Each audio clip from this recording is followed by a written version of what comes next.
Future क्या देता है, फियर देता है कि फॉल्स इमोशन अपीलिंग रियल, कि हम जब पर्दा करते हैं तो राधा रानी ठाकुर जी की नज़र उतार देती है और कहती है अब जाओ। आज आप देखें, हमारे ब्रजवासी कहते हैं हमारे ब्रज को यदि कऊ ने बचाए रखो है तो बिहारी जी ने बचा रखा है। क्यों? अगर आप दो चीज़ों में फंसे हैं और वर्तमान में नहीं हैं तो आप एंजाइटी में भी रहेंगे, डिप्रेशन में भी रहेंगे और आप प्रगति नहीं कर पाएंगे, आप स्टक हो जाएंगे। लाला तो है हमारो अपनो, लेकिन हमारो लाला थोड़ा निष्ठुर है, हम तो किशोरी जी के सहारे हैं, वो हमें नहीं छोड़ेगी तो लाला हमको नहीं छोड़ेगा। तो उन्होंने क्या दिखा, जिस खाली कुंज को वो देखते थे वो तो एकदम रास स्थली जैसी है। वहाँ पर श्यामा मतलब ठाकुर जी और श्याम जी और श्यामा यानी राधा रानी विराजमान है। जो भगवान के विषय को नहीं समझ सकती है तो मैं उनकी बुद्धि को उससे ज़्यादा नहीं समझ सकती। इससे भी विशाल क्षेत्र है पूरा वृंदावन। उस वृंदावन क्षेत्र को राधा रानी का हृदय माना जाता है। नमस्कार, मैं हूँ सुप्रिया और आज फिर हमारी धर्म यात्रा में आप सभी का स्वागत है। आज का विशेष पॉडकास्ट बहुत ज़्यादा खास है क्योंकि आज हम आपके जो सवाल भेजे हैं आपने वो इस पॉडकास्ट में लेने वाले हैं। और आज हमारे साथ पॉडकास्ट के लिए मौजूद हैं विश्व प्रसिद्ध कथावाचिका, समाज सेविका और मोटिवेशनल स्पीकर देवी कृष्ण प्रिया जी। देवी जी, आपका बहुत बहुत स्वागत है। आपका भी धन्यवाद इतने सुंदर परिचय के लिए। आपका कब से हम इंतज़ार कर रहे थे। हमने एक क्वेश्चन आंसर राउंड चलाया कि हमारे साथ पॉडकास्ट में देवी कृष्ण प्रिया जी जुड़ने वाली हैं, वृंदावन से हैं, कथावाचिका हैं। ये तो कहानी आती है जैसे राधा जी की। और भी प्रश्न हैं कि जब कृष्ण जी मथुरा जा रहे थे तो क्या राधा जी उनके साथ गई थी, या जब कृष्ण जी ने पूरा वृंदावन छोड़ा तब उनके साथ राधा जी थी? क्योंकि जब जिक्र होता है या हम कुछ भी चीज़ें देखते हैं तो वहाँ रुक्मिणी जी हमें दिखाई देती हैं, लेकिन जितना राधा का वर्णन कथाओं में आता है या हमें सुनने में आता है उतना रुक्मिणी जी का नहीं आता। तो इसको थोड़ा सा स्पष्ट कर दीजिए। रुक्मिणी जी का वर्णन आता है द्वारिका लीला में पूरा, कि उन्होंने कई तपस्याएं की हैं भगवान के लिए, और उनके पुत्रों का वर्णन आता है। भगवान उनके साथ मीठी लड़ाई करते हैं, झगड़ा करते हैं, उसका वर्णन आता है। पर श्री किशोरी जी कहीं गई नहीं। हमने कहा ना कि किशोरी जी जो हैं वो भाव और करुणा के अवतार हैं। ठाकुर जी अपने अवतार के लिए शायद अपने ब्रजवासियों को छोड़ दें, पर वो मातृत्व स्वरूप हैं, वो कभी जिसको पकड़ ले उसको छोड़ नहीं सकते। इसलिए किशोरी जी नहीं गई हैं। उन्होंने जब ठाकुर जी जा रहे थे तो उन्होंने रोका भी नहीं, बाकी सब गोपियों ने रोका प्रभु को।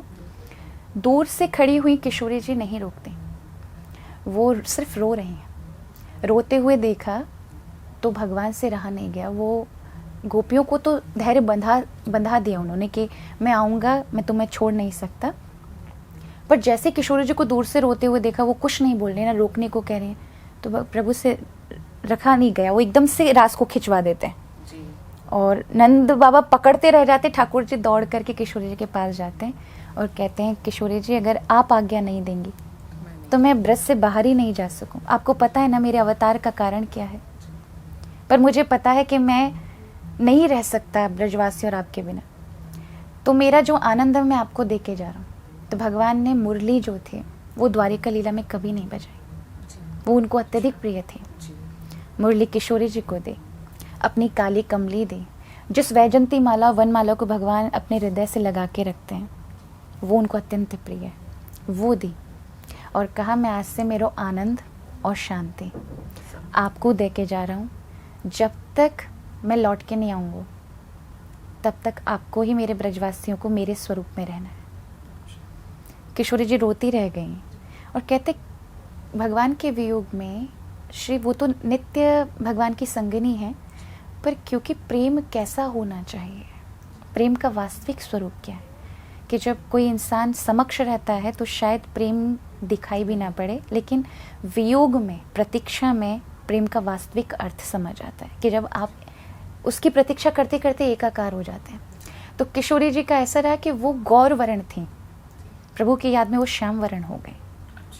और हमारे ब्रजवासियों के प्राण यदि किसी ने बचाए रखे तो किशोरी जी के कारण थे, कि वही वेणु आप जब निधिवन जी दर्शन करने जाएंगे तो कई हमारे ब्रज क्षेत्र में श्री राधा रानी श्याम वर्ण में है और वही मुरली धारण किए हुए। तो ब्रजवासियों के प्राण बन करके कृष्ण के रूप में ब्रज में वही विराजी। तो इसलिए हमारे ब्रज में जय श्री कृष्णा नहीं बोलते, राधे राधे राधे। इसलिए कहते हैं किशोरी मेरी करुणा के अवतार, कि बिन गोपाल स्वतः ही धावती सुनकर करुण पुकार। तो भगवान से हमारे यहाँ कहते हैं लाला तो है हमारो अपनो, लेकिन हमारो लाला थोड़ा निष्ठुर है, हम तो किशोरी जी के सहारे हैं, वो हमें नहीं छोड़ेगी तो लाला हमको नहीं छोड़ेगा। जी जी, तभी पूरा हम ब्रज धाम जाएं तो बस राधा राधा नाम होता है, चाहे वो ऑटो रिक्शे वाला हो, सब्जी वाला हो या कोई संत महात्मा हो, राधे राधे के बिना तो काम ही नहीं चलता। तो बिल्कुल मतलब राधा का इतना विस्तार से और इतना संक्षेप में बहुत अच्छे से वर्णन हमने कभी नहीं सुना जितना आपने प्यार से समझाया, और एकदम एकदम हम भावुक भी हो गए जिस तरीके से आप वो वियोग वाला जो कहानी सुना रही थी। और क्या ऐसी बातें हैं जो राधा जी के बारे में हमें जानना ज़रूरी है, क्योंकि हम लोग तो राधा नाम की विशेषता को मानते हैं, जानते हैं, क्योंकि देखिए आजकल सोशल मीडिया का ज़माना है। वैसे बोला जाता है कि बचपन से आपको कोई कुछ सिखाता है तो आप उसको अपने जीवन में ग्रैब कर लेते हो और उसी को लेके चलते रहते हो। आजकल सोशल मीडिया पे हमने देखा राधा राधा राधा नाम चल रहा है हर जगह। प्रेमानंद जी महाराज, उन्होंने राधा नाम को बहुत आगे बढ़ाया, और आज बड़ा बूढ़ा क्या युवा भी राधा नाम को बहुत अच्छे से जपता है, जानता है। लेकिन राधा जी के बारे में अगर स्पष्ट रूप से जानना हो और चीज़ें जाननी हो तो हम और क्या जानें?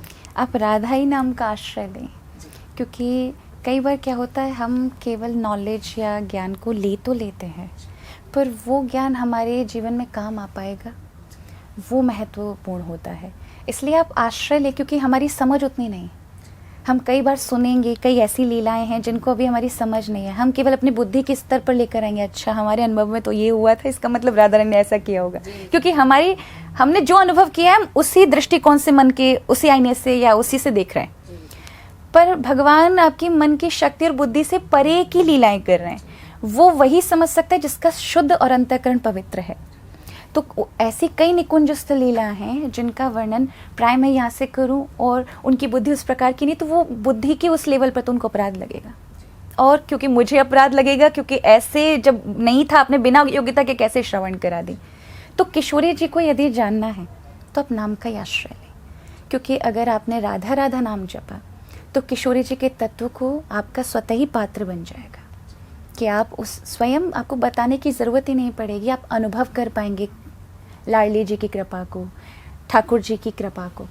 तो मैं ये कहूँगी कि ब्रज में जाएं तो किशोरी जी की कृपा पाने के लिए आप कुछ काम कर सकते हैं, कि जब आप ब्रज में जाएं तो दृष्टि को थोड़ा सा संभालें। कई बार हम ब्रजवासियों को 10-50 गाली दे के आते हैं, अरे भैया ये सब वीआईपी कलेक्शन कर दिया, सबन ने ऐसा वीआईपी जैसा कर दिया, मंदिर में भी ये सब ठाट बाट करना चालू, एक समान रखो। अगर आपकी दृष्टि केवल राधा रानी पे ना जा करके लोगों पे गई है तो आपको क्या लगता है किशोरी जी की दृष्टि आप पे गई होगी? बिल्कुल भी नहीं गई होगी। आप हर जगह जाएंगे, चाहे आप धर्म के स्थान पर चले जाए या पिकनिक स्पॉट पर चले जाइए, आपको नेगेटिव पॉजिटिव दोनों ही चीजें आपको दिखाई पड़ेंगी ही पड़ेंगी। अब आपके ऊपर है कि आप क्या ग्रहण करने गए थे। तो हमें पहले दृष्टि संभालना चाहिए। हम जाएं, जैसे ही व्रज का कोई स्थान आए, मथुरा आए, वृंदावन है, गिरिराज जी आए, सबसे पहले उतर कर सबसे पहले उस व्रज को प्रणाम करिए। वो रज भगवान का स्पर्श, किशोरी जी का स्पर्श प्राप्त है, इसलिए रज की बड़ी महिमा है। हमारे यहाँ कहते हैं कि व्रज में जाओ, अब मैं भी आती हूँ जब बाहर से, तो हमें सबसे पहले प्रणाम ही करना पड़ता है, क्योंकि हमारा ये नियम है, इस रज के से हम धन्य भागी हैं, यहाँ हमारा जन्म हो, हमारा जीवन है। कभी ब्रज को छोड़कर बाहर भी किसी कार्य से जाते हैं तो आकर के प्रणाम करते हैं, क्योंकि यही रज की कृपा है। रज अगर हमारे साथ जुड़ी रही है, सभी संतों का, श्री किशोरी जी का और ठाकुर जी का आशीर्वाद आप पर 24 घंटे। किसी सेवा अपराध भी बन गया हो किसी कारण से, वो भी क्षमा। तो मैं कहूँगी कि आप है ना एक तरह से पूर्ण तरह से बन के जाइए, एक सेफ्टी सुरक्षा करिए, क्योंकि माया बहुत वैसी है हमारे ब्रज में कि आप जाएंगे, आपकी बुद्धि में आके कुछ ना कुछ ऐसे उल्टो सीधो कराएगी कि आप अपराध करके आओगे। जी, बहुत सारी आजकल बहुत चल रहा है, जैसे आपने बोला बहुत मीम्स चल रहे हैं कि आजकल लोग जा रहे हैं मथुरा वृंदावन, खासकर वृंदावन बांके बिहारी के दर्शन करने, बरसाना राधे रानी के दर्शन करने, लेकिन 2 प्लॉट खरीद के आ जाते हैं यही घर बनवा लेंगे, ऊपर लोगों को रख देंगे। आजकल ये क्या शक्ति है कि आजकल इतनी ज्यादा माया में मतलब वृंदावन में माया क्यों बढ़ती जा रही है? अच्छा, लोग क्या है वहाँ पे भी व्यापार करने का सोचते हैं। सही बात यह है कि लोगों को ये लगता है अरे यहाँ ज़्यादा आगमन है तो चलो यहाँ फ्लैट खरीद लें, ये खरीद लें, पर आप उसे भक्ति नहीं कहेंगे, क्योंकि आप अगर वहाँ रहते भी हैं तो फिर आप अवगुण देखेंगे, क्योंकि निकटता में क्या होता है, हम फिर महिमा को नहीं जानते। दीपक के नीचे हमेशा अंधेरा क्यों रहता है? वो सबको प्रकाशित कर देता है, लेकिन वहाँ पर आसपास में अंधेरा क्यों रहता है? इसलिए हमारे तीर्थ यात्राओं में भी जाने का जो नियम है वो 1 महीने से ज़्यादा नहीं है। ज़्यादा से ज़्यादा प्रवास 11 दिन करो, 21 दिन करो, या फिर 1 महीने, इससे ज़्यादा नहीं। वहाँ से चीज़ों को लेकर आओ और अपने घर पर आकर उसका पालन करो। फिर तुम्हें कमी महसूस हो, फिर जाओ, फिर रहो, फिर आओ शक्ति लेकर के। अगर वहाँ रह गए तो फिर हम क्या करेंगे? हम हमारे गुरुओं में कमी देखें, अरे अब इनके नए नए शिष्य आ गए इसलिए उनसे प्रेम करते हैं, अरे ये मंदिर में सही नहीं चल रहा, हमको तो पता ही नहीं था। आपने 10 कमी देखी ना, वहाँ अपराध करते जा रहे हैं, वो नहीं मिटने वाले। इसलिए बहुत इन सेवा अपराधों से बचना चाहिए।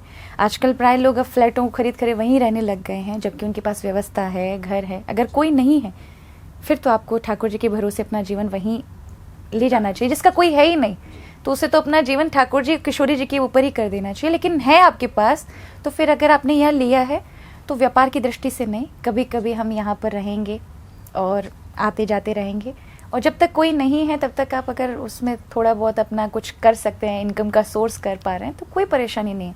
लेकिन व्यापार के भाव से वृंदावन में मत जाइए। तो मैंने आपको बताया कुछ चीज़ें हैं ब्रज में। रज को प्रणाम करिए, हो सके गिरिराज जी की परिक्रमा, अगर वो भी नहीं कर सकें तो गिरिराज जी को मात्र स्पर्श कराइए, ठीक है। या आप यमुना जी को भी प्रणाम कराएं, गोपेश्वर महादेव को अवश्य प्रणाम करें। अगर आपने ये 4 चीज़ें कर ली हैं तो फिर आप पूरे ब्रज में कहीं भी घूमिए, आपसे सेवा अपराध नहीं बनेगा। ये 4 चीज़ें आपकी रक्षा करेंगी। ये 4 सुरक्षा कवच हैं। अगर इनके बिना आप प्रवेश करेंगे तो आप गलत चीज़ें देखेंगे। कई बार माया कलयुग आपको ऐसी चीज़ें दिखा देगा जो है भी नहीं एक्चुअल में, और आप देख करके अपनी बुद्धि, अपना मन खराब कर लेंगे। जो आशीर्वाद कृपा ब्रज और श्री किशोरी जी देते वो आप ले नहीं पाए, आपने गिलास उल्टा कर रखा है। तो वो पात्र की रक्षा करेंगे आपकी, इसलिए ब्रज में जाएं, इन 4 चीज़ों का विशेष ध्यान। बिल्कुल। तो अगर अगली बार आप ब्रिज में जा रहे हैं तो वहाँ माया से दूर रहिएगा और इन 4 चीज़ों का तो ज़रूर ध्यान रखिएगा। यहाँ से एक राधा जी का हम अंतिम प्रश्न लेंगे, फिर आगे वृंदावन की ओर बढ़ेंगे।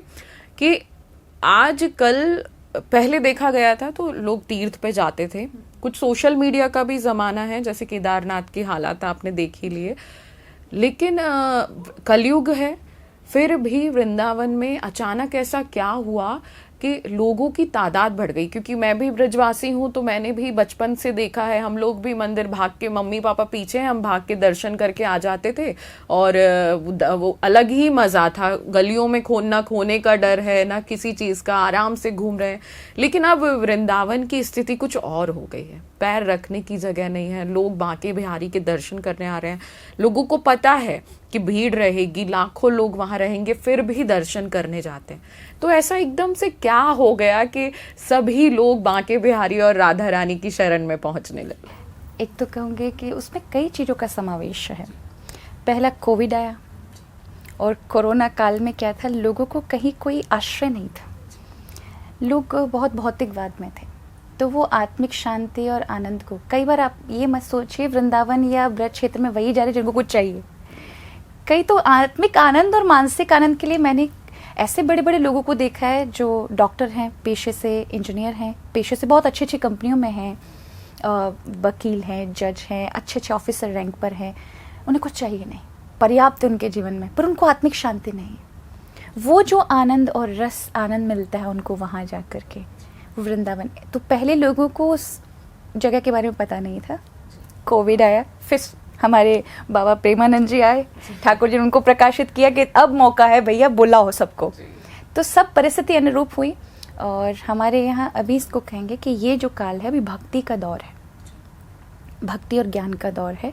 इसमें अधिक से अधिक लोग, क्योंकि अभी जिसने चोट खाई होती पूर्व से, हमने बहुत सारे लोगों को खोया है, बहुत सारे जीवन की सत्यता को इस महामारी में देखा कि बहुत कुछ करने के बाद भी हम चीज़ों को नहीं अपने हाथ में कर सके। कई ऐसे थे कि जिनके पास सारी व्यवस्था थी, लेकिन फिर भी वह नहीं लोगों को बचा सके, या डॉक्टर अपने आप को खुद नहीं बचा सके जो जीवन के रक्षक हैं। तो कई बार जब हम सत्यता को देखते हैं ना, तो हमारा भाव जो है अपने आप उस शक्ति को पहचानने लगता है जो हमारे अहम के पीछे काम कर रही होती है। तो वो सारा समावेश अभी बना और उसमें फिर कई कई संत निकल कर बाहर आए। भगवान ने सबको अलग अलग प्रकाशित किया कि अब चलो भक्ति का कार्य करो, लोगों को खींचो और बताओ उनको, अभी उनके अंदर वो सारी व्याकुलता है, वो खत्म हो उससे पहले कार्य करो।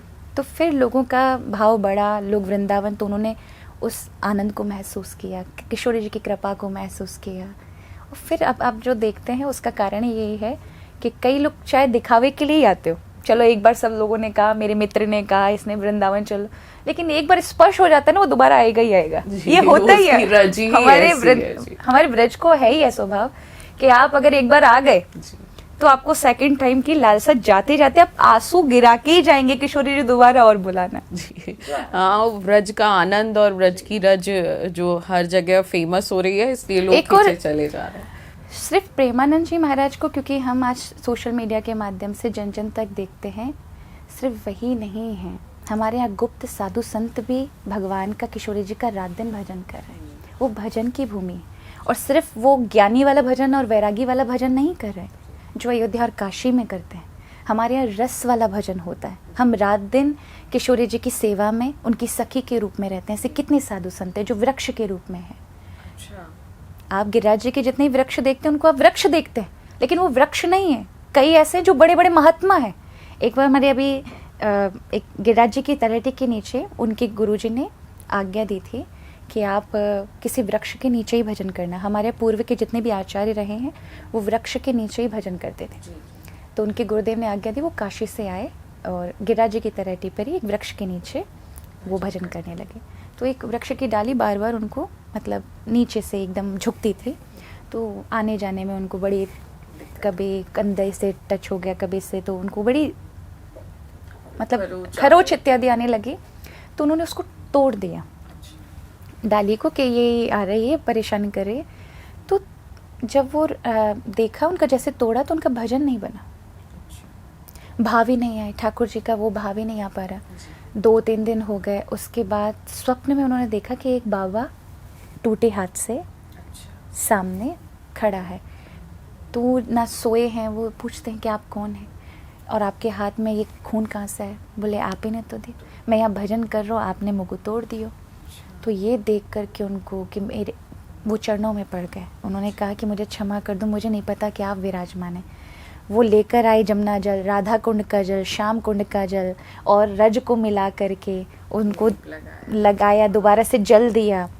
कुछ दिनों के बाद जब डाली अपने आप वहाँ से उदय हो गई, अपना सारा नाम जो जपा था वो उस डाली को प्रदान किया, प्रभु इनको दोबारा से वो प्रदान करोगे, राजी मुझसे अपराध हो गया। उनका भजन का भाव दोबारा से हो गया। आज भी हमारे यहाँ वृक्ष सामान्य नहीं है।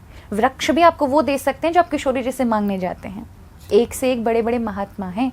इसलिए व्रज भूमि में जो आनंद है वो सिर्फ ये बिहारी जी का दर्शन ही नहीं है, व्रज में रस की भूमि है। वो अनेकों साधु संत गुप्त रूप से तपस्या करें जो भी आपको दिखाई नहीं दे रहे। कई हमारे यहाँ पागल विक्षिप्त के रूप में घूमते हैं जिनको आप पागल कहेंगे, वो कुछ भी खा रहे उठा करके, लेकिन एकांत में देखें वो भगवान के बड़े भजनानंदी हैं। तो पूरी रस भूमि है, वहाँ जैसे ही जाते हैं आप अपनी अलग ही दुनिया में होते हैं कि आप बिल्कुल ही अलग हैं। जी, ब्रज की यही शक्ति है। जी, ये जो आपने बताई कहानी, ऐसा कई लोगों ने हमारे साथ शेयर किया और महसूस किया है ब्रज में वो शक्ति को। मैं आपसे ये जानना चाहूँगी कि वृंदावन का बहुत जिक्र आता है और वृंदावन के बारे में हम लोग जानते भी हैं। राधा रानी की महिमा भी है वहाँ, बांके बिहारी का मंदिर भी, और कई ऐसी रहस्यमय जगह हैं जिनके बारे में लोग जानना चाहते हैं।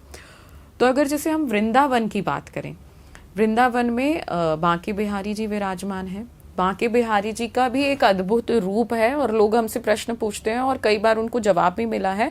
जो संक्षिप्त में जानना चाहेंगे, बांके बिहारी जी वृंदावन में कैसे पहुंचे और उनके रूप की क्या वो लीला है, और एक वो जो पर्दे वाली कहानी है जो हमने भी साक्षात देखा है कि पर्दा बंद होता है खुलता है, बंद होता है खुलता है, वो क्या कहानी है और कृष्ण जी की वहाँ मतलब वहाँ कैसे प्राकट्य हुआ, इसका थोड़ा संक्षिप्त में आप बताएं। आपने निधिवन जी के बारे में सुना होगा। हाँ जी। निधिवन जी में एक संत हुए स्वामी हरदास जी महाराज, बहुत बड़े संगीतज्ञ थे और एकदम विरक्त भाव से वहाँ जाके तपस्या और साधना करते थे।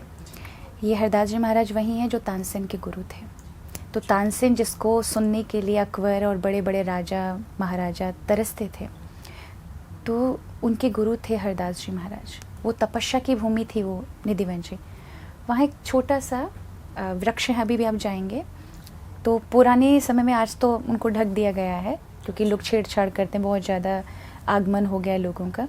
पूर्व में वो वृक्ष हमने तो छुए हैं, हम तो रज में लोटे हैं सब। तो वो जो रज था वहाँ वृक्षों का एक छोटी सी कुंज थी, वृक्षों का एक बहुत बड़ा, एकदम आप देखते हैं जैसे गुफा की तरह की कुंज। तो स्वामी जी हमेशा वहाँ प्रणाम करते थे, वहाँ जाके प्रसादी चढ़ाते थे। कोई भी कुछ भेंट लेकर आता सबसे पहले उस कुंज में जाके चढ़ाते। अब वो लोग जाके देखते कुछ है नहीं, खाली है, केवल रेत पड़ी और वृक्ष लगे हुए हैं, स्वामी जी यहाँ इसको क्यों मानते हैं। तो एक दिन किसी ने पूछा, जो उनके शिष्य थे, कि स्वामी जी आप यह कुंज में कहाँ देखें तो खाली है। तो उन्होंने कहा यहाँ में तो श्यामा श्याम हो जो है, राधा रानी और ठाकुर जी हैं। बोले हम कैसे माने। तो उन्होंने, जो उनके बहुत करीबी थे, हृदय के करीबी, जो ज़्यादा सेवा करते थे, उन कुछ लोगों से कहा जा कर के उस कुंज में जाओ, ये जाके प्रसादी चढ़ा के आओ, और जब ठाकुर जी का दर्शन हो तो तुम उनसे प्रसादी हमारे लिए लेके आना। तो वो गए सभी, और जैसे ही वो पहुँचे तो उन्होंने क्या देखा, जिस खाली कुंज को वो देखते थे वो तो एकदम रास स्थली जैसी है। वहाँ पर श्यामा मतलब ठाकुर जी और श्याम जी और श्यामा यानी राधा रानी विराजमान है। उनको देख अष्ट सखियाँ विराजमान है, भगवान के ग्वाल सखा विराजमान, सब सेवा कर रहे हैं। तो वो प्रणाम करने लगे कि उन्होंने गुरु के कारण और उनकी कृपा के कारण ठाकुर जी का दर्शन किया, भोग लगाया, प्रसादी धरी, और कपने लगे वो।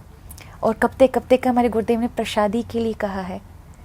तो श्री ठाकुर जी ने एक दूसरे की ओर देखा और मुस्कुरा गए, और उसी समय उनके दोनों के स्वरूप से जो विग्रह का स्वरूप प्रकट हुआ वही बिहारी जी हैं। अच्छा। और वही ललिता विशाखा से कहा कि प्रदान करो। तो फिर ललिता विशाखा लेकर आई और उन लोगों को प्रदान की, वही बिहारी जी आज हम रूप में देखते हैं। तो निधिवन जी में आपको बिहारी जी का प्राकट स्थल भी है। फिर कुछ दिन निधिवन जी में पधारे, क्योंकि स्वामी हरदास जी महाराज ललिता सखी के अवतार थे।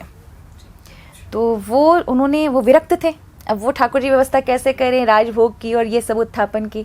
तो फिर जो उनके गृहस्थ शिष्य थे गोस्वामी परिवार, उनको फिर ये सेवा प्रदान की।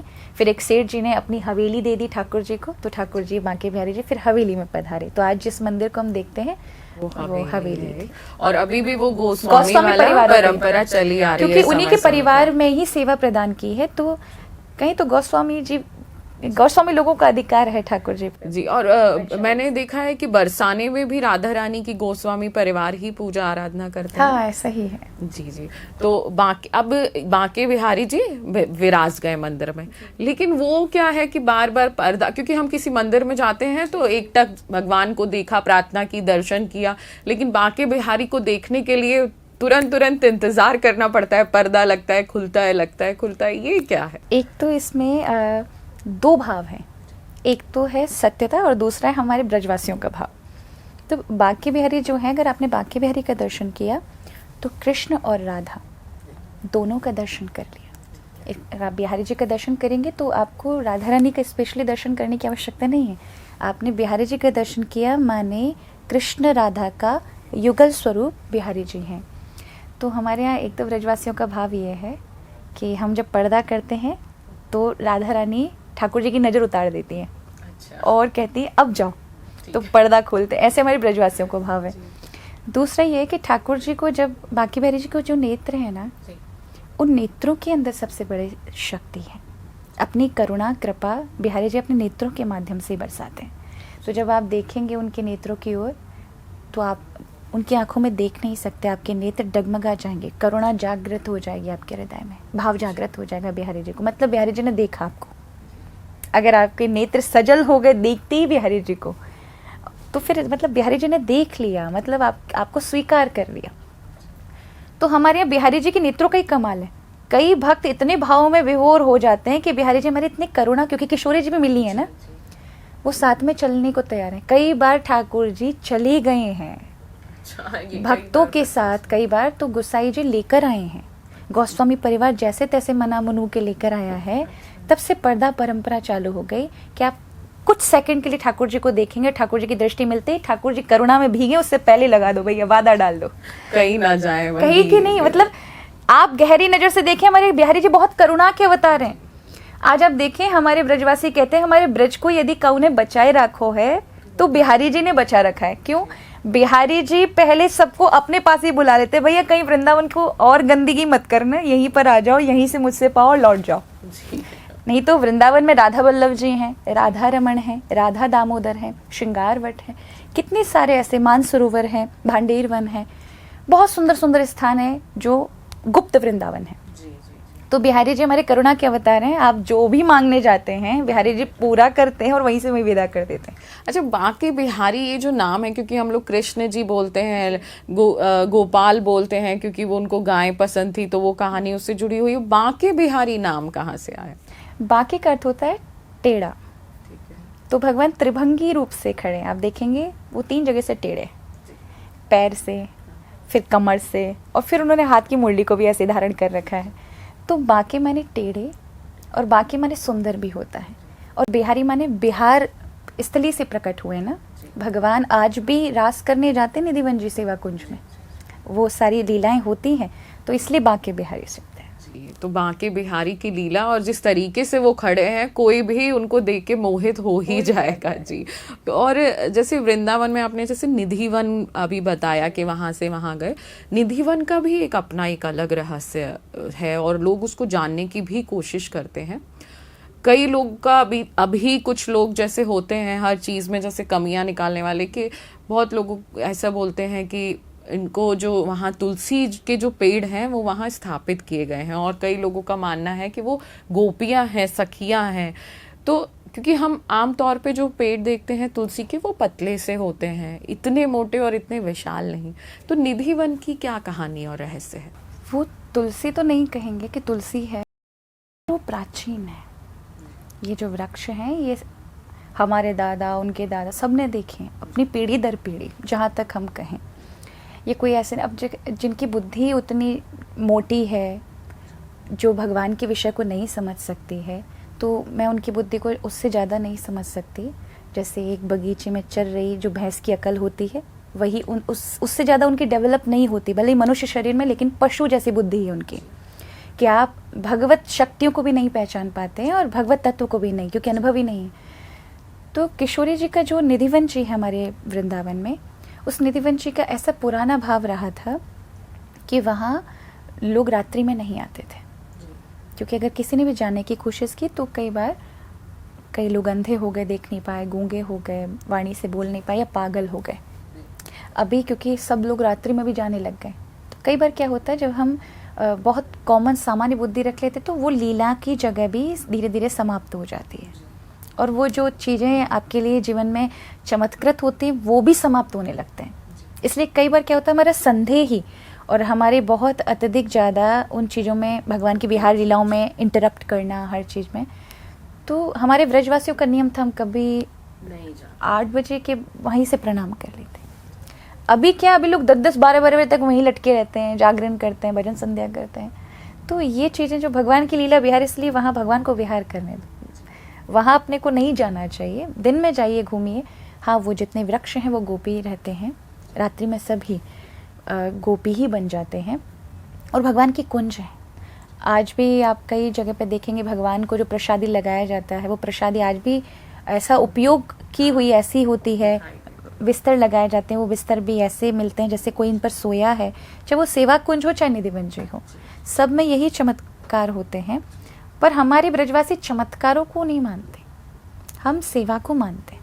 हमारे सामने कोई चमत्कार करे, हमारे ब्रजवासियों को कोई वैल्यू नहीं उसकी, पर हमारे यहाँ सेवा का भाव है। वो सेवा के भाव कैसे, यदि आपका भाव से मन कर रहा है और आपको ऐसा अनुभूत हुआ कि ठाकुर जी ने साक्षात पाया, इसकी महिमा है। इसकी महिमा नहीं कि सलवट पड़ गई, ठाकुर जी ने आरोग्य को झूठा रख दिया, तो ये लोगों के लिए चमत्कार हो सकता है, इसलिए लोग ये चमत्कार देख के शायद प्रभावित हो जाएं। हमारे ब्रजवासी ये सब देख के प्रभावित नहीं होते, वो तो जैसे ही भोग थाली रखा और एकदम से ठाकुर जी को अनुभव हुआ कि ठाकुर जी ने पा लिया, एक अलग आनंद अनुभव हुआ, स्पर्श हुआ, उसे समझ जाएगा कि ठाकुर जी ने आरोग्य लिया, उसको भले कुछ नहीं दिख रहा पर वो मन में अनुभव हो गया, मतलब ठाकुर ने छुआ और उसका जो रोमांच उसको हुआ है। यही अगर ठीक से साधना की जाए और सच्चे मन से साधना की जाए तो यही स्थिति होती है, जो कि हमें करनी भी चाहिए। वृंदावन में बहुत सारी ऐसी जगह हैं, जैसे निधिवन की हमने बात करी, रहस्यमय है, और बहुत सारी जगहों की ऐसी हमने बातें भी सुनी हैं। उसमें से वृंदावन की परिक्रमा, हमने अलग अलग परिक्रमाएं होती हैं, 84 कोस की परिक्रमा हो गई, गोवर्धन की परिक्रमा हो गई, वृंदावन की परिक्रमा हो गई। तो इन परिक्रमाओं के बारे में भी हम थोड़ा जानेंगे और इनका महत्व क्या है। तो सबसे पहले हम वृंदावन की परिक्रमा की बात करते हैं, क्योंकि जो भी ब्रज क्षेत्र को जानता है वो गोवर्धन की परिक्रमा को जानता है। लेकिन अभी कुछ समय से, जैसे फिर से वही कि प्रेमानंद जी महाराज एक परिक्रमा करते हैं जो चर्चित हुई, और फिर सबको पता चला कि वृंदावन की परिक्रमा भी होती है, जो कि ब्रजवासियों को और आसपास के क्षेत्र वालों को पता था और आए दिन वो देते भी रहते थे। लेकिन वृंदावन की परिक्रमा की क्या महिमा है, हमारे दर्शकों के लिए आपसे जानना चाहेंगे। वृंदावन, क्योंकि जब राधा रानी अवतार, भगवान ने कृष्ण द्वापर में अवतार लेना चाह रहे थे, तब किशोरी जी से कहा आपके बिना मेरी लीला व्रज की अधूरी रहेगी, आपको चलना पड़ेगा। किशोरी जी ने कहा मैं आपके बिना रह सकती हूँ, पर मैं गिरिराज, यमुना और वृंदावन के बिना नहीं रह सकती। अगर आप इन्हें गोलोक से उतारें तो मैं आपके साथ लीला के लिए चलने को तैयार हूँ। तो प्रभु ने श्री किशोरी जी के लिए वृंदावन उतारा, गिरिराज जी उतारे और यमुना नदी उतारी। तो जो वृंदावन क्षेत्र है, अभी का नहीं, इससे भी विशाल क्षेत्र है पूरा वृंदावन। उस वृंदावन क्षेत्र को राधा रानी का हृदय माना जाता है। उस हृदय की जब हम परिक्रमा लगाते हैं तो हमें श्री किशोरी जी की पूरी सेवा की ऐसा फल प्राप्त होता है। उनका शरीर, उनका हृदय है, तो हृदय में ही सारे भाव भरे होते हैं। तो जब हम उसकी परिक्रमा कर लेते हैं, माने किशोरी जी को हमने अपने भाव निवेदन कर लिए, किशोर जी के हृदय में हम पहुंच गए, प्रवेश हो गया हमारा। केवल और केवल वृंदावन की नहीं, हमारी मथुरा की भी परिक्रमा होती है। तो मथुरा की भी परिक्रमा हमारे यहाँ अक्षय नवमी के दिन हमारे यहाँ परिक्रमा लगाई जाती है। पूरा हमारा मथुरा और सब लोग लगाते हैं। हमारे बचपन में वृंदावन की, अब तो बहुत कम समय मिलता है, मथुरा की, गिरिराज की, हमारे 3 वन की और होती है। फिर 84 कोश की व्रज यात्रा, जो पूरी 84 कोश के व्रज क्षेत्र में जितनी भगवान की जो लीला स्थली हैं, उनका दर्शन भी बड़ी सौभाग्य की बात है। अब का पता नहीं है कि अब रमेश बाबा जी बरसाने वाले करते हैं कि नहीं करते। प्राय वो बहुत विशाल भक्त श्रद्धालुओं को लेकर के ब्रज 84 कोश की यात्रा करते थे और प्राचीन पद्धति से करते थे। तो उनकी यात्रा का अगर किसी को सौभाग्य मिला है तो बहुत धन्यभागी है कि उन्होंने प्राचीनतम व्रज का दर्शन किया होगा। अभी अगर बाबा श्री की कोई ब्रज यात्रा होती हो तो अवश्य वैष्णव भक्तों को जाना चाहिए। आप भगवान का अनुभव करेंगे और आप पाएंगे कि आप उसी व्रज क्षेत्र में चल रहे हैं जो 5000 वर्ष पहले था। तो अभी आप चमक धमक देखते हो ना ब्रज में जाकर के, जब आप एक्चुअल ब्रज में अंदर जाओगे तब आपको पता लगेगा भगवान किस तरह से रहते थे, कृष्ण किस तरह से यहाँ कैसे खानों खायो, कैसे गैया चराई, कहाँ ठाकुर जी को वृक्षों ने साथ दिया, कहाँ नदियों ने साथ दिया, कहाँ 4 धाम है। हम 4 धाम बद्री, केदारनाथ, हरिद्वार जाते हैं। हमारे ब्रज के अंदर 4 धाम है, केदारनाथ जी भी है, बद्रीनाथ जी भी है, हरिद्वार भी है, क्योंकि बाबा ने बुलाया सबको।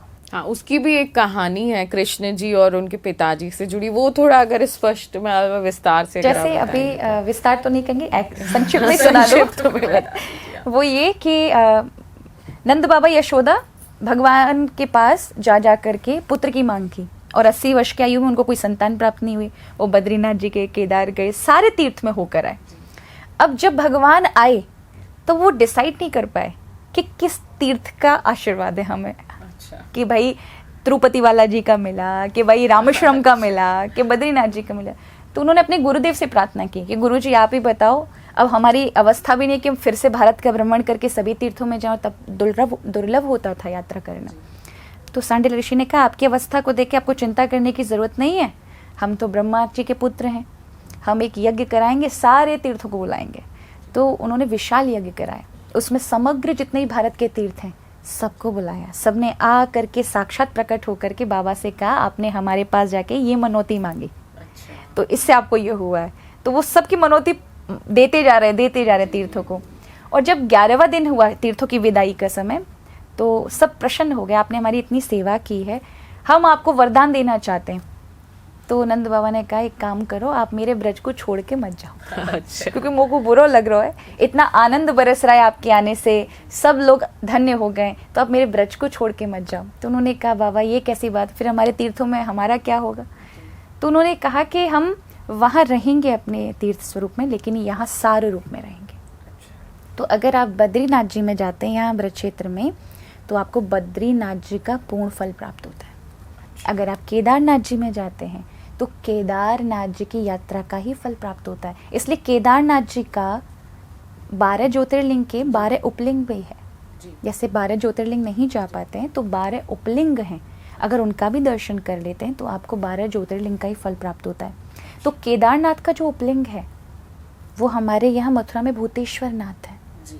तो अगर आपने भूतेश्वर नाथ का दर्शन किया, मतलब आपने केदारेश्वर का, और केदारनाथ जी हमारे जो ब्रज में उनका दर्शन किया, इस तरह से ब्रज में। तो ये जो 84 कोस की परिक्रमा में ये चारों धाम आते हैं, तो जैसे आपने वृंदावन की परिक्रमा की महत्व बताया, 84 कोस की परिक्रमा क्यों दी जाती है? 84 कोस का जब आप ब्रजमंडल का परिक्रमा लगा लेते हैं तो इसका अर्थ होता है अपने ब्रह्मांड में जितने तीर्थ हैं सब की परिक्रमा लगा चुके हो। अब अगर कहीं किंचित मात्र किसी कारण से 4 धाम नहीं जा पाए तो मन में बिल्कुल संकोच मत करिएगा, ब्रज धाम की लगाइए, सारे तीर्थन की आपने लगा ली। और आजकल तो ऐसा, आजकल मॉडर्न जमाना है, देखिए हर चीज का सॉल्यूशन है। पहले पैदल लगाया जाता था, हमारे गांव से भी बहुत सारी महिलाएं निकल जाती थी बोल के कि 10-12 दिन हम नहीं आ रहे, और आराम से घूम के आती थी। आजकल हमारे गाँव में होता है, महिला बाइक पे बैठ के जा रही है, 2 दिन में परिक्रमा लगाई, रुक रुक के आके अच्छी सी दावत होती है कि हम 84 कोस की परिक्रमा लगा के आ गए। तो ये चीज भी ठीक है कि अगर पैदल नहीं जा पा रहे तो गाड़ी से लगा लें या बाइक से लगा के आ जाए। ऐसा होता है, परिक्रमा का अर्थ ही होता है, परिक्रमा माने तपस्या। जब आप अपने शरीर को थोड़ा सा कष्ट प्रदान करते हैं, क्योंकि आप घर में रहते तो बड़े कंफर्टेबल रहते हैं, कहीं भी बैठ जाते, कुछ भी खा लेते हैं, कहीं भी किसी से बातचीत कर लेते हैं। परिक्रमा में ऐसा नहीं है, आपको पैदल ही चलना पड़ता है। कई बार बाइक पर भी बैठोगे तो पर वो शरीर व्यवस्थित नहीं है ना कहीं कष्ट तो हो ही रहा है। और फिर आपको वही खाना को भी छोड़ना पड़ेगा। आप एक ही समय भोजन कर सकते हैं, भले भूख लग रही है। आप जब मार्केट से जाएंगे तमाम तरह की खुशबू आपको नोटिस होगी, आपका मन भी जाएगा, लेकिन आपने अपनी इंद्रियों को बांध रखा है, नहीं प्रभु की परिक्रमा है, मैं इसमें झूठा नहीं करेंगे हम मुख। तो ये सब तप है, ये तप आपकी शक्तियों को, ऊर्जा को एकत्रित करता है। और प्रभु की कृपा अगर उससे जुड़ जाती है तो विशेष आपके जीवन में एक चमत्कार का रूप ले लेता है कि आपको फिर जीवन की दिशा, वो आपके ऊपर है कि आप अपना लक्ष्य कहाँ पर है इस समय, वहाँ उस शक्ति को लगाना चाहते हैं। यदि आपने ये प्रक्रिया सीख ली कि जो शक्ति वहाँ से जुटाई है, अब उसको अपने विकास में हम कैसे मोड़ें।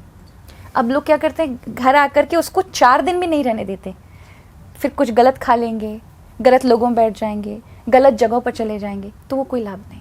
वो किया करा सब पानी फेर लिया। तो ब्रज में जाएं तो उसे 7 दिन, कम से कम 6 दिन वातावरण रहने दें, उस ऊर्जा को काम करने दें आपके जीवन पे। तो ये तो 84 कोस और वृंदावन की बात करिए। गोवर्धन की परिक्रमा जो कि अक्सर लोगों ने सुना भी है और लोग लगाते भी हैं, लेकिन ये प्रश्न सबके मन में आता है जो पहली बार जाता है, या हमारे पास भी प्रश्न आए कि हम गोवर्धन की परिक्रमा लगाने गए थे, लेकिन जहां से शुरू करी हमने बहुत लंबा रास्ता तय किया, लेकिन जहां से शुरू करी वहीं आके खत्म हो गई। ये कैसा, मतलब ये कैसी स्थिति है कि आप जहां से शुरू करते हो वो परिक्रमा वहीं आके खत्म होती है, जबकि आप पूरे आपके इस गोवर्धन की परिक्रमा में हरियाणा, राजस्थान, अलग अलग जगह, अलग अलग गांव पड़ते हैं। तो इसके बारे में थोड़ा सा बताइए। अब ये तो मुझे भी नहीं पता क्योंकि मैंने पूरी गिरिराज शिला को ऐसे देखा नहीं है। पर हाँ, क्योंकि हमने हमेशा, हमारे परिक्रमा का अर्थ ही यही होता है। अब वृंदावन में कहीं से भी, जैसे हम हैं, हम हमारे महावन से, हमारे आश्रम से अगर चालू करते हैं तो हमको पूरा ब्रज घूमने के बाद महावन ही आकर के विश्राम करना होगा। परिक्रमा का अर्थ ही होता है पूरा ब्रह्मांड, और वो सर्किल में होना चाहिए, ठीक है, तभी आपकी परिक्रमा लगेगी। तो यहाँ पर गिरिराज जी की अगर आप, तो गिरिराज पहले हम समझ लें कौन है। गिरिराज भगवान कृष्ण का साक्षात स्वरूप है, भगवान नारायण का ही रूप है। इसलिए भगवान कृष्ण ने गिरिराज जी की पूजा ब्रजवासियों को कहा, इंद्र की पूजा बंद करके ये गिरिराज जी नारायण है, या की पूजा करो, यानी मूल को पूजो। आपको देवताओं को पूजने की जरूरत नहीं, अगर इनको पूज लिया तो अपने आप सब पूजा ही हो जाएगी सबकी, इनकी परिक्रमा करो। तो हमारे यहाँ जैसे अगर आपके यहाँ भगवान का सुंदर स्वरूप है मंदिरों में, उनमें शक्ति तभी जागृत होगी अगर वहाँ शालिग्राम शिला है, क्योंकि भगवान विष्णु का नारायण निराकार रूप है। ऐसे में ही हमारे ब्रज को यदि कोई शालिग्राम स्वरूप है, निराकार स्वरूप है कृष्ण का, तो वो शालिग्राम शिला गिरिराज है।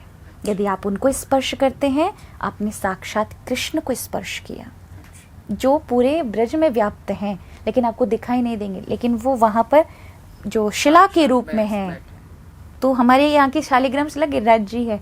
तो वहाँ जब आप उनको देखते देखते परिक्रमा करते हैं, गिरिराज जी का ऐसा है कि वहाँ पर एक दो ही जगह आप विश्राम करें, जगह जगह नहीं बैठना चाहिए, जगह जगह बातचीत नहीं करनी चाहिए। हो सके जितना हो सके राधा नाम लें और एहसास करें गिरिराज जी समक्ष से सुन रहे हैं आपको। अपने मन की भाव गिरिराज जी को पैदल यात्रा करते समय बोलते हुए जाएं, गिरिराज जी का दर्शन करते हुए जाएं, तो आप देखेंगे एक ही परिक्रमा आपके जीवन में क्या बदलाव कर देती है। नहीं तो आप 50 लगा लीजिए, लाभ तो मिलेगा, आर्थिक रूप से मिलता है लोगों को, शारीरिक रूप से भी मिलता है, लेकिन कई बार मानसिक रूप से नहीं मिल पाता। ये तीनों रूप से मिले, इसलिए वो अनुभूति करते हुए जाओ, मन को भी लगाते हुए जाओ। हाँ, क्योंकि मुझे इसलिए महिमा पता है कि हम लोग ब्रज के हैं, मध्य प्रदेश में रहते थे। बचपन छोटे थे हम लोग, हमें समझ में नहीं आता था कि मेरे पापा सेट ऑफिस करके 6 दिन ऑफिस करके नाइट में बैठते थे, सुबह गिरिराज जी पहुंचते, मथुरा पहुंच के गोवर्धन जाते थे, परिक्रमा देके फिर अगले दिन ऑफिस करते थे। तो मैं ये समझ नहीं पाती थी कि पापा हर महीने ऐसा क्यों करते हैं। जब हम बड़े हो गए तो फिर भी पापा, हम बड़े हुए, पापा बुजुर्ग हुए 60-61 साल के, फिर भी परिक्रमा कर रहे हैं। तो मैंने एक दिन पूछ लिया कि पापा बचपन से देखते आ रहे हैं, क्या चक्कर है कि हर महीने आप एक चक्कर लगाने जाते हैं वहाँ का। तो वो बोले कि जब अब तुम इतने, कोई यहाँ है कोई वहाँ, मैं एक छोटा सा गांव से निकल के यहाँ तक आया, अब मेरा बेटा एक कहाँ है और बेटी कहाँ है और सब सेटल है, ये सब गिरिराज जी की कृपा है। मैं बचपन से जाता था, पहले मेरी विश रहती थी मेरे बच्चे अच्छे कॉलेज मिल जाए, अच्छी स्कूलिंग कर ले, फिर मेरी विश के अच्छी जॉब वॉब लग जाए, देखो तुम्हारी लग गई, अच्छी शादी हो जाए, देखो तो जो मेरी जो विश जैसे तुम मुझसे मांगते हो ना, मैं वो गिरिराज जी से मांगता था, और उन्होंने मेरी सारी चीज़ें पूरी की। और उन्होंने हमें सिखाया कि कभी कोई कुछ ना मिले, लेकिन गिरिराज जी आपको सब देंगे। तो वही है कि मनोकामना पूर्ति के लिए गिरिराज जी का एक माध्यम साक्षात स्वरूप है। हमारे यहाँ ब्रजवासी, हमारे यहाँ अगर कोई देवता है जिसको हम बहुत ज़्यादा मानते तो वो गिरिराज बाबा है। इसलिए हमारे कहते हैं ब्रजवास इनको देव गोवर्धन, हमारो देवता यदि कोई तो गिरिराज जी है। ब्रजवास इनको देव गोवर्धन मोहन मित्र, ठाकुर जी तो हमारे सखा हैं भैया, भगवान ना है। और इष्ट श्री राधा जिनको हृदय में हम बसाते हैं वो किशोरी जी हैं। तो किशोरी जी हृदय में, इसलिए ठाकुर जी सखा बन के आपका हर सब, जैसे अर्जुन को गुरु भी थे कि गुरु रूप में उसे दिशा निर्देश दिया, जहाँ उसको जरूरी था वो कार्य कराया, क्योंकि गुरु आपको कर्म पर ही ध्यान देता है। भगवान कब आपका साथ देते हैं? जब आप कर्म कर रहे हैं। कर्म करने के बाद भगवान साथ नहीं देंगे, वो कहेंगे भोग किया तूने है। हम क्या करते हैं, कर्म करने के बाद भगवान के पास जाते हैं, हे भगवान अब संभालना हमने जो किया। तो प्रभु कहते हैं परिणाम करने के लिए, भुगतने के लिए तैयार रहे, यहाँ मैं नहीं बचाऊंगा। कर्म करने से पहले तूने मेरा चिंतन किया था, जो मेरा विवेक तुझे मिलता कि तुझे कौन सी राह चुननी है, तभी तो ईश्वर की आवश्यकता होती है। ईश्वर की आवश्यकता ये नहीं कि हमारे जीवन में चमत्कार हो जाए, चमत्कार अपने आप होंगे यदि बुद्धि और मन को प्रकाश मिलेगा। तो भगवान आरंभ में हमें दृष्टि देते हैं कि इस रास्ते पे चलो, उस रास्ते पे चलो। और एक बार आपने गुरु के रूप में उनको जीवन में माना, सखा रूप में वो आपको सपोर्ट भी करेंगे, लेकिन आपको मानना ठाकुर जी को मित्र ही रहना पड़ेगा। इसलिए इष्ट को, राधा रानी को भजो, मित्र अपने आप गोपाल हमारे अपने आप हो जाएंगे। और क्योंकि बिल्कुल जितनी बातें की जाए वृंदावन के बारे में, ब्रज क्षेत्र के बारे में, राधा रानी कृष्ण जी के बारे में, तो वो कम ही है, क्योंकि इतनी बड़ी चर्चा और इतना कुछ सीखने को मिलता है। और हमारे पास काफी टाइम हो गया है, समय कम है, लेकिन लोगों के क्वेश्चंस हमारे पास हैं, तो जल्दी जल्दी इसको शुरू करते हैं। वृंदावन की महिमा आपने बताई, परिक्रमा, राधा रानी सबकी महिमा बताई, लेकिन आजकल के जीवन में बहुत सारे लोग कुछ संशय में, कुछ परेशान उस पे आते हैं, क्योंकि हम अंतिम उसकी तरफ चलते हैं। लोगों का हम पे सवाल आता है कि हम पूजा पाठ करते हैं भगवान में, जैसे आपने अभी बोला कि कर्म करने के बाद जब हम परेशान हो जाते हैं तब भगवान के पास पहुंचते हैं। ऐसे हमारे पास कई प्रश्न हैं कि हम लोग भगवान का चिंतन करते हैं, स्मरण करते हैं, पूजा पाठ करते हैं, लेकिन भगवान हमारी मनोकामना पूरी क्यों नहीं कर रहे हैं? हमारे ऊपर कष्ट आते ही जा रहे हैं, आते ही जा रहे हैं, कोई सॉल्यूशन दिखाई नहीं दे रहा। तो इस प्रश्न का क्या उत्तर देंगे आप? इसका अर्थ है आपकी पूजा में कहीं ना कहीं कोई दिक्कत है। अगर आप, कोई भी भक्त यदि भाव से पूजा करता है तो सबसे पहला होता है उसको आत्मा आनंद की खुद ही अनुभूति होती है। इतनी शक्ति तो उसे आंतरिक रूप से ईश्वर ही प्रदान कर देते हैं ऐसे, ठीक है, अगर आप ईश्वर में साधना में तल्लीनता से। लेकिन अगर आप अभी शरीर के दुखों को देखकर ही प्रभु से जुड़ रहे हैं, दुख हैं और वही रोते रोते भगवान की सेवा भी करें, अभी मन नहीं जोड़ा, तो आपको कोई लाभ नहीं मिलने वाला। और ऐसी पूजा 20 साल तक भी करोगे तो भी ज्ञान बुद्धि में नहीं आने वाला, क्योंकि दरवाजे लॉक कर रखे। कौन आपके जीवन को प्रगति पर लेकर जाएगा? आपका मन और आपकी बुद्धि। क्या ये दोनों आपकी भजन पूजा से जुड़े हैं? नहीं जुड़ पाए। अगर वो जुड़ेंगे तो अपने आप, नारद जी भक्ति सूत्र में कहते हैं भगवान प्रसन्न, इसका प्रमाण क्या है? तो उन्होंने कहा कि भक्त का हृदय जब वो सेवा करेगा, प्रभु के समक्ष बैठेगा, भले कुछ नहीं कर रहा, लेकिन उसने मन से चिंतन किया होगा, अपने आप प्रभु की शक्ति उसके मन के ऊपर कार्य करती ही करती है। आप अपने आप देखेंगे, आप बिना किसी वजह के खुश हो रहे हैं, कोई आपको चीज़ नहीं मिली, लेकिन आपको आत्मिक शांति है, स्थिरता है। यही स्थिरता मतलब आशीर्वाद के रूप में आपको मिल गई है, यही अब कार्य करेगी आपकी प्रगति विकास में। लेकिन अगर आप अशांति मन रहे, इसका अर्थ है आपकी सेवा में कहीं ना कहीं कोई खराबी है। आप अपना आंकलन करिए कि आप सच में भगवान की सेवा ठीक ठाक कर रहे हैं या फिर अभी शारीरिक रूप से ही लगे हुए हैं और मेहनत परिश्रम कर रहे हैं और भगवान को बोलते जा रहे हैं कि आप क्यों नहीं हो पा रहा है, नहीं होगा।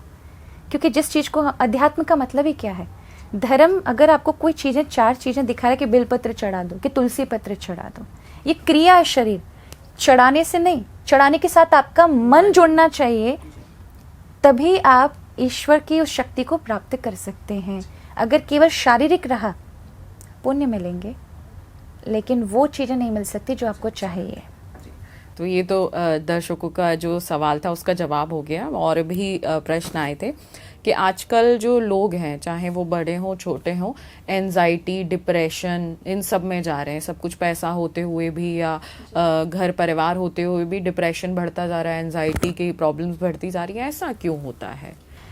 क्योंकि 2 चीज़ों को लोग ज़्यादा वो करते हैं। एक तो जो बीत गया हो उनके जीवन में, जो चीज़ें निकल गई, उसको लेकर के कहीं ना कहीं वो ज़्यादा सोचते हैं। और एक फ्यूचर जो भी है नहीं, इसलिए कहते हैं फ्यूचर क्या देता है? फियर देता है कि फॉल्स इमोशन अपीलिंग रियल, कि जो हमारे लिए झूठ है, कल्पना है, अभी आई भी नहीं है, जो बादलों की तरह दिखाई पड़ रही, हो सकता है धूप निकलती वो तुम्हें अभी दिखाई पड़ रही है, लेकिन हो ही ना। तो उसके लिए हम क्या कर रहे हैं? अगर आप 2 चीज़ों में फंसे हैं और वर्तमान में नहीं हैं, तो आप एंजाइटी में भी रहेंगे, डिप्रेशन में भी रहेंगे, और आप प्रगति नहीं कर पाएंगे, अभी स्टक हो जाएंगे एक जगह। इसलिए हमारे यहाँ मैं हमेशा कहती भी हूँ कि जीवन को ऐसे जीना चाहिए जैसे आप ड्राइविंग कार में हो, ड्राइव कर रहे हैं, तो हमेशा फ्रंट का शीशा बड़ा होता है, वो वर्तमान का रूप है कि आप हमेशा सारा फोकस अपने काम और सारी शक्ति एक जगह लगाएं। जैसे अगर हम दौड़ और मैराथन में हैं तो हम दूसरे को नहीं देखते, हम एक ही को देखते हैं। इसलिए विंडो जो सामने का फ्रंट शील्ड है वो बहुत बड़ा है, वो शील्ड बड़ी ही होती है। पीछे का जो होता है मिरर वो छोटा होता है। सीख लो, दोबारा से नहीं करना है गलती, जीवन से सीख लेनी चाहिए, भूत से, अतीत में जो व्यतीत हो गया, लेकिन उसमें अटक के नहीं रहना है। वर्तमान बहुत बड़ा है हमारे लिए अवसर बहुत बड़े हैं, उस पर ध्यान दो। और साइड मिरर जो होते हैं वो भविष्य है, वो भी छोटे हैं, वो बड़े नहीं हैं कि कौन चीज़ें आ रही हैं, दुर्घटना कर सकती है कि नहीं कर सकती हैं, कैसे बचना है, इसके लिए अवेयर रहो। लेकिन आपका सारा फोकस वर्तमान के सामने वाले शीशे पर होना चाहिए, मिरर पर। कहने का अर्थ है भूत को और भविष्य को बहुत कम देखो, उस पर ज़्यादा फोकस किया तो दुर्घटना में आप ही कहीं पड़े होंगे। इसलिए मेन फोकस आपका केवल फ्रंट पर होना चाहिए। बहुत ही अच्छी तरीके से आपने ये बात समझा दी और दर्शकों को समझ में भी आई होगी। अब अंतिम सवाल की ओर चलेंगे। वृंदावन, राधा रानी सबका जिक्र हो गया, लोग पूजा पाठ करने के बारे में भी हमसे पूछते हैं। इस चैनल के माध्यम से आप दर्शकों को क्या मैसेज देना चाहती हैं कि कैसे वो धर्म के क्षेत्र में आगे बढ़ें? अगर वो पूजा पाठ कर रहे हैं तो कैसे करें, या करना चाहते हैं तो कैसे करें, और राधा रानी का नाम जपना चाहते हैं तो कैसे करें? ये हमारा अंतिम सवाल है। देखिए, जैसे आपके चैनल का ही नाम जीवांजलि है, मुझे नाम सुनकर ही बहुत अच्छा लगा। जीवन को हम अंजलि रूप में ही जीना चाहिए। आप ऐसा मत सोच के चलिए आपके पास बहुत बड़ा जीवन है, अपने पास बहुत लिमिटेड है, पर वो एक एक बूंद हर दिन की तरह गिर भी रही है। तो हम जीवन की अंजलि में जो बटोर रहे हैं वो सच में सही सही बटोर रहे हैं। तो आपका चैनल बहुत अच्छी अच्छी चीज़ें देता है जो जीवन में अच्छी चीज़ों को बटोरने जैसा है। पर साथ में मैं ये कहूँगी कि आपने जो भी कुछ सुना, मुझे ऐसा विश्वास है और प्रभु से ऐसी प्रार्थना भी है आप सभी के जीवन में उपयोगी बने। लेकिन कुछ ना भी कर पाओ ना, एक तो भगवान पे भरोसा रखिएगा, श्री किशोरी जी पर, और मन में राधा नाम जाप करो। अगर मन में आपने राधा राधा या राधा रानी को, ठाकुर जी को, उनके भरोसे रहे हो, तो आप, हो सकता है प्रारब्ध बहुत बुरे हों, हमें नहीं पता, आने वाला कल हमेशा अज्ञात ही रहता है, अनप्रेडिक्टेबल है, नहीं पता कल क्या होने वाला है। पर अगर भगवान के भरोसे रहेंगे ना, जब भी कुछ ऐसा समय आएगा वो हमेशा आपको उस परिस्थिति से बाहर कर देंगे, सिचुएशन से बाहर कर देंगे। इसलिए भरोसा केवल भगवान पे रखिएगा और मन में भगवान का केवल और केवल राधा नाम, ठाकुर जी का नाम, इसके अलावा कोई तीसरी चीज़ करने की आवश्यकता नहीं। करो, अच्छी बात है, अगर प्रभु आपको ऐसी शक्ति प्रदान करे, मन प्रदान करे तो खूब करिए, लेकिन कम से कम 2 चीज़ों का सहारा लेकर चलिए, भरोसा और प्रभु के प्रति मन से राधा नाम, शरीर से नहीं, मन भी किशोरी जी का भाव करे तो सफल हो जाए। जी बिल्कुल, क्योंकि किशोरी जी का वर्णन इतने विस्तार से और इतने समझाते हुए तो शायद ही किसी ने किया होगा, क्योंकि जब आप बोल रही थी, किशोरी जी के बारे में बता रही थी, तो वो जो चित्रण आपने बताया वो सब मेरी आंखों के सामने था। तो सही बात है कि अगर आप मन से ध्यान पूजा पाठ करेंगे तो निश्चित ही भगवान आपके साथ होंगे। देवी जी, आपने हमें समय दिया और इतनी अच्छी अच्छी बातें बताई और इतने स्पष्ट रूप से हमें आपने समझाया।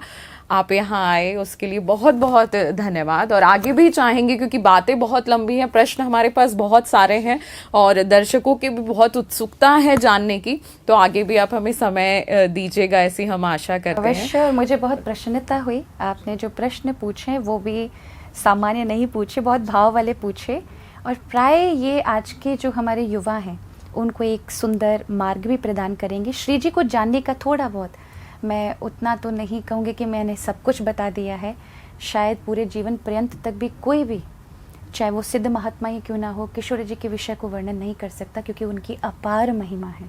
पर जितनी भी वाणी से कुछ भी, एक ब्रजवासी होने के नाते, एक बालक होने के नाते, या एक आध्यात्मिक गुरु आप कह देते हैं, लेकिन मैं तो आपको अपना ही मानती हूँ, तो उसके नाते जो भी कुछ आपको प्राप्त हुआ हो वो अवश्य किशोरी जी को जितना भी समझ पाएँ उसी भाव से, और आज के जो धारावाहिक आपको दिखाते हैं उस भाव को थोड़ा त्याग करके एक्चुअल जो हमारे ब्रजवासियों का और रस राधा तत्व का भाव है उसको ग्रहण करेंगे तो आपको अवश्य लाभ होगा।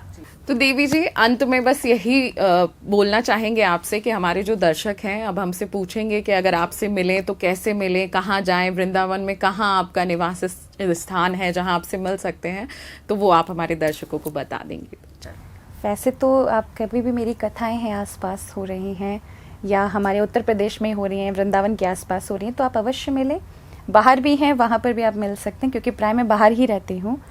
और हमारा जो क्षेत्र है वो, हम गौ माता की सेवा करते हैं, तो चैन बिहारी गौशाला के नाम से महावन क्षेत्र में आश्रम है। आप पधारें, जो भी भक्त आना चाहते हैं। और मैं अगर आश्रम पे हूँ तो पक्का मिलूँगी, और क्योंकि मैंने कहा कि प्राय मैं वहाँ नहीं होती हूँ, मोस्टली मैं बाहर ही रहती हूँ, तो ऐसे में बाहर में कथाओं में पूरी तरह से आप कभी भी आए, आपका स्वागत है, सम्मान है, कथा का भी आनंद लीजिए। और अगर मैं आश्रम पर हूँ तो आप अवश्य पधारें। ब्रज में जब भी आपका आने का हो तो आप गौशाला का अवश्य दर्शन करें। तो देवी जी, आप यहाँ आई, आपने इतने स्पष्ट रूप से हमें सारी चीज़ें बताई, उसके लिए एक और बार आपका पुनः धन्यवाद।